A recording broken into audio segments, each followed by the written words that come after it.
Praise Lord. 73 സങ്കീർത്തനം 28 വാക്യം. എന്നാൽ ദൈവത്തോട് അടുത്തിരിക്കുന്നത് എനിക്ക് നല്ലത്, നിന്റെ സകല പ്രവൃത്തികളെയും വർണ്ണിക്കേണ്ടുന്നതിന് ഞാൻ യഹോവയായ കർത്താവിനെ എൻ്റെ സങ്കേതമാക്കിയിരിക്കുന്നു. അനുഗ്രഹിക്കപ്പെട്ട നല്ല ദിവസത്തിനായി നമുക്ക് സ്തോത്രം ചെയ്യാം. ദൈവവുമായിട്ട് ഒരു ആത്മാർത്ഥ ബന്ധം സ്ഥാപിച്ചെടുക്കുവാനായിട്ട് നമുക്ക് കഴിഞ്ഞിട്ടുണ്ടോ?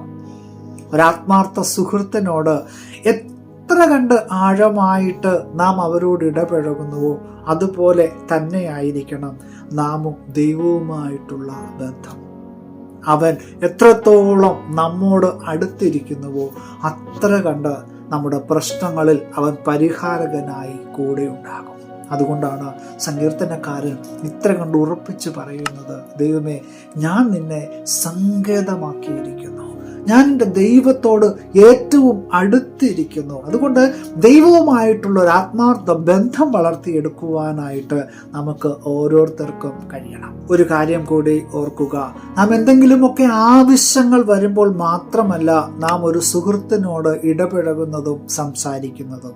നമ്മുടെ ജീവിതത്തിൻ്റെ എല്ലാ കാര്യങ്ങളും നാം അവരോട് തുറന്ന് പറയാറുണ്ട്. ഇതുപോലെ തന്നെ ആയിരിക്കണം നാമും ദൈവവുമായിട്ടുള്ള ബന്ധം.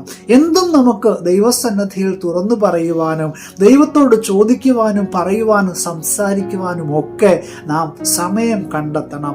എങ്കിൽ മാത്രമേ ഈ സുഹൃത്ത് ബന്ധം പോലെ ദൈവവുമായിട്ട് നമുക്കൊരു ആത്മാർത്ഥ ബന്ധം വളർത്തിയെടുക്കുവാനായിട്ട് കഴിയുകയുള്ളൂ. സങ്കീർത്തനക്കാരൻ പറയുന്നത് പോലെ ദൈവത്തോട് അടുത്തിരിക്കുന്നത് എനിക്ക് ഏറ്റവും നല്ലത്. അതിന് ഏറ്റവും നല്ല ഒരു ഉപാധി എന്ന് പറയുന്നത് നമ്മുടെ പ്രാർത്ഥനയാണ്. പ്രാർത്ഥനയിലൂടെയാണ് നാം ദൈവവുമായിട്ട് ഏറ്റവും അധികം അടുത്ത് ഇടപഴകുന്നത്.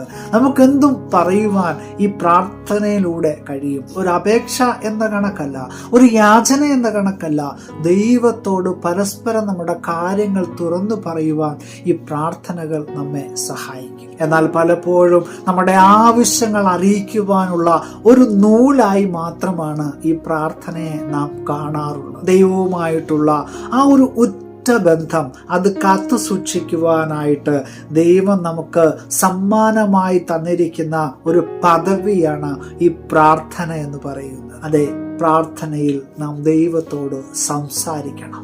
അങ്ങനെയെങ്കിൽ മാത്രമേ ദൈവവുമായിട്ട് ഏറ്റവും അടുത്തിരിക്കുവാനായിട്ട് നമുക്ക് കഴിയുകയുള്ളൂ. തമ്പുരാൻ നമ്മുടെ ജീവിതത്തിൽ ചെയ്തു തരുന്ന ഓരോ ഉപകാരങ്ങൾക്കും നന്ദി പറഞ്ഞുകൊണ്ട് നമുക്ക് ഈ യാത്ര മുന്നോട്ടേക്ക് തുടരാം. പുതിയ ദിനം അനുഗ്രഹത്തിൻ്റെ നല്ല ദിനമായി തീരട്ടെ എന്ന് പ്രാർത്ഥിക്കുകയാണ്. Have A blessed day.